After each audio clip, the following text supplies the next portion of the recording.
Basically, not that bad, but heart attacks, strokes, you get hit by a bus. cancer.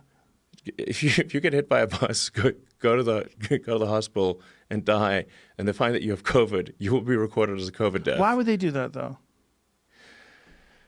Well, right now, so the road to hell is paved with good intentions. I mean, it's mostly paved with bad intentions, but there's some good intention paving stones in there too. And the stimulus bill that was intended to help with the hospitals that were being overrun with COVID patients created an incentive to record something as COVID that is difficult to say no to, especially if your hospital is going bankrupt for lack of other patients. So the hospitals are in a bind right now. There's a bunch of hospitals they're furloughing doctors, as you were mentioning. If your hospital's half full, it's hard to make ends meet. So now you've got if I just check this box, I get $8,000. Put them on a ventilator for 5 minutes, I get $39,000. Or I got to fire some doctors. So this is a tough moral quandary. It's like what you can do. That's the situation we have. Ugh. What's the way out of this? What do you think is like if you had the president's ear, or if people wanted to just listen to you openly? What do you think is the way out of this? Let's clear up the data. So, like I said, somebody should be recorded as COVID only if it is somebody has been tested, has received a positive COVID test, not if they simply have symptoms, one of like 100 symptoms. And then if it is a COVID death, it must be separated. Was COVID a primary reason for death, or did they also have stage 3 cancer, heart disease, emphysema, and got hit by a bus? And had COVID. Yeah, I've read all this stuff about them diagnosing people as a COVID death despite other variables. This is not a question. This is what is occurring. And where are you reading this from? Where are you getting this from? The public health officials have literally said this. This is not a question mark. Right. But this is unprecedented, right? Like if someone had the flu but also had a heart attack, they would assume that person died of a heart attack. Yes. Yeah. So this is unprecedented. Is this because this is such a popular, I don't want to use that word the wrong way, but that's what I mean, a popular subject and financial incentives? Yes. And like I said, this is not some sort of a moral indictment of sort of hospital administrators. It's just they're in a tough spot here. They actually don't have enough patients to pay everyone without furloughing doctors and firing staff, and they're potentially going bankrupt. So then they're like, okay, well, the stimulus bill says if we get all this money, if we say if it's a COVID death, I'm like, okay, they coughed before they died. In fact, they're not even diagnosed as COVID. They simply, if you had weakness, a cough, shortness of breath. Like, frankly, I'm not sure how you die without those things. Yeah. Right. There's so many different things that you could attribute to COVID too. There's so many symptoms. There's diarrhea, headaches, dehydration, cough. Yeah. Yes, but to be clear, you don't even need to have gotten a COVID diagnosis. Right. You simply need to have had one of many symptoms and then have died for some reason, and it's COVID. So then it makes the death count look very high. And then we're then stuck in a bind because it looks like the death count's super high and not going down like it should be. And now, so then we should keep whatever, keep the shelter in place stuff there and keep people in their home, confine people to their homes. So we need to break out of this. We're stuck in a loop. Yeah. And I think the way to break out of this loop is to have clarity of information. Clarity of information will certainly help, but altering perceptions, public perception from people that are basically in a panic. There's a lot of, essentially, well, at least a month ago, we're clearly in a panic. I mean, right where, when you look around April 5th, April 6th, people were really freaking out. Mm-hmm. But here we are, May, and May people are relaxing a little bit. Yes. They're realizing like, hey, I actually know a couple of people that got it. It was just a cough, and I know some people that got it where nothing happened. I know a lot of people who got it. I know 0 people who died. I mean, but I know Yeah. a lot of people who got it. Yeah, it's not what we feared. We feared something much worse. Yeah, that's correct. So the adjustment's difficult to make. So you said, first of all, we need real data. We need Just parse out the data. Don't lump it all together. no. And then if you give people just parse out the data better, clearer information about like I said, was this an actual COVID diagnosis, or was it or did they get the test and the test came back positive, or do they just have some symptoms? Just parse those two out, and then parse out just if somebody died, did they die? Did they even have a COVID test, or did they just have one of many symptoms? Like how do you die without weakness? I don't know. Right. It's impossible, basically.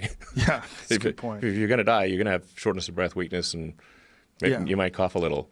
So was it quantified? What was it? Yeah, did that person die? Did they actually have a COVID test, and the test come back positive? And then if they died, did they die where COVID was? It doesn't have to be the main cause, but it was a significant contributor to their death, or was it not a significant contributor to the death? Right. It's not as simple as just because you had COVID, COVID killed you. It's definitely not. Right. Yeah. Yeah. I mean, people die all the time, and they have like flu and Yes. other colds, and we don't say that they died of those flu and other colds. Well, that's what's so weird It's about absurd. this. It's so popular, and I use that word in a weird way, but it's so popular that we've kind of forgotten. People die of pneumonia every day. People die of the flu didn't take a break. Oh, COVID's got this. I'm going to sit this one out. I'm going to be on the bench. I'm going to wait until COVID's done before I jump back into the game of killing people. No, the flu's still here killing people. I mean, every year in the world, several 100,000 people die directly of the flu. Yeah. Not tangentially. Right. Not every 61,000 in this country last year. Yeah, and we're only 5% of the world. And then there's cigarettes. So, oh man, cigarettes will really kill you. That's a weird one, right? We're Yeah. terrified of this disease that we're projected could potentially kill 100, if not 200,000 Americans this year. With cigarettes, kill 500,000. And you don't hear a peep out of any politician. There's no one running for Congress that's trying to ban cigarettes. There's no one running for Senate that wants to put some education plan in place that's going to stop cigarettes in their tracks. Yeah, I mean, a long time, like several years ago, or maybe longer than 10 years ago, I helped make a movie called Thank You for Smoking. Oh, I Dude. saw that. Yeah.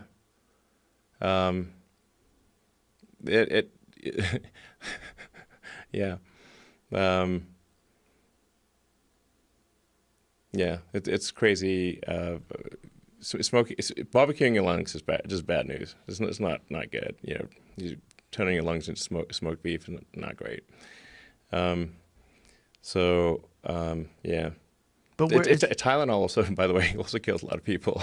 yeah, what is the number for Tylenol every year? I'm not sure the exact number, but I believe it until the opioid crisis, I believe Tylenol was the number one killer of all drugs. Because Wow. basically it's if you get drunk and take a lot of Tylenol, acetaminophen, essentially it causes liver failure.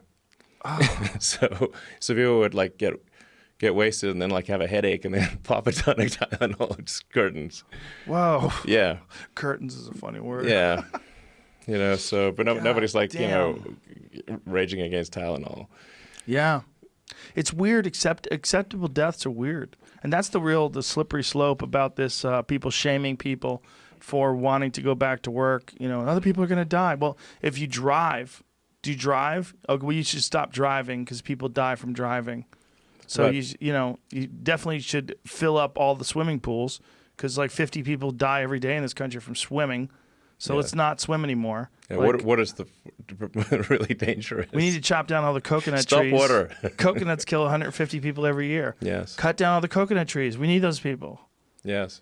It's at a certain point in time. It's like, we're vulnerable, and we're also we have a finite existence no matter what. We do. Nobody lives forever. Right. I mean, I mean, I think you want to look at, say, deaths as like but for this disease or whatever, they would have lived X number of years. Yeah. So, if somebody dies when they're 20 and could have lived till 80, they lost 60 years.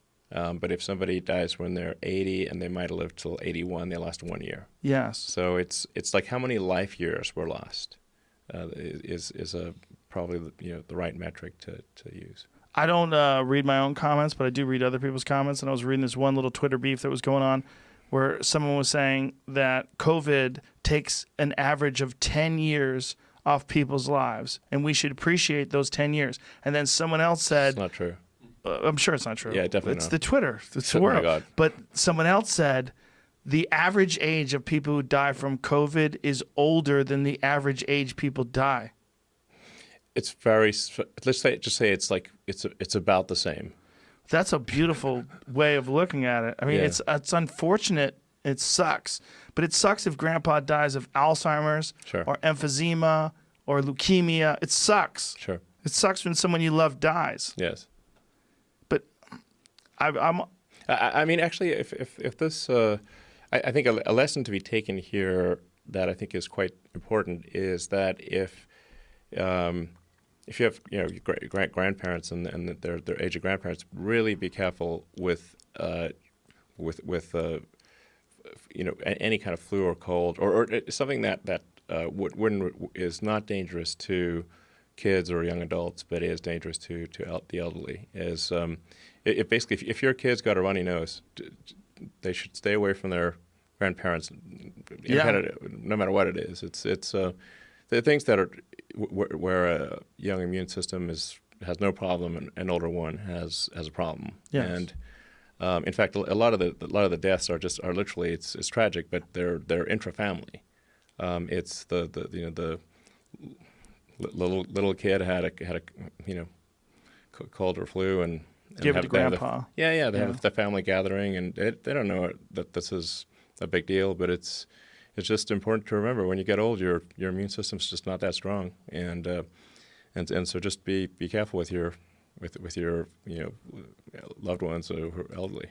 And I think there is some true objective understanding of the immune system and the ways to boost that immune system.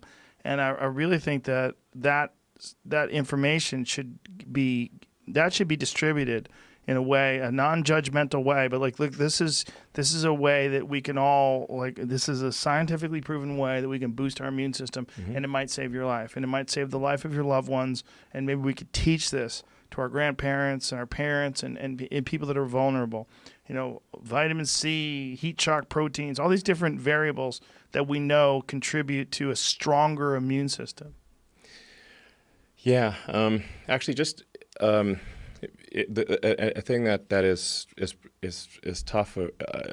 If you like when you as you get older, it's hard to be.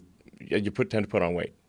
Certainly that's happening with me. Like as the older I get, I'm like, damn, it's harder to stay lean. That's for sure. And so actually being overweight is a big deal. Yeah. It's a fact. Yeah. The New York hospital said it was the number one factor for severe COVID symptoms was obesity. That was the number one factor. It is. That's yes, exactly. But it's also, we live in a world where people want to be sensitive to other people's feelings. So absolutely. We don't want to bring up the fact that being fat's bad for you. It's a judgment on your... Food's great. Yeah, I do love food. Yeah, and I mean to be totally frank, speaking for myself, I'd rather eat tasty food and live a shorter life. Yeah, Yeah, those moments of enjoying a great meal. Yeah. And then even talking about it, they're valuable. They're worth something. Yeah, it's not. We don't want to eat Soylent Green and live to be 160.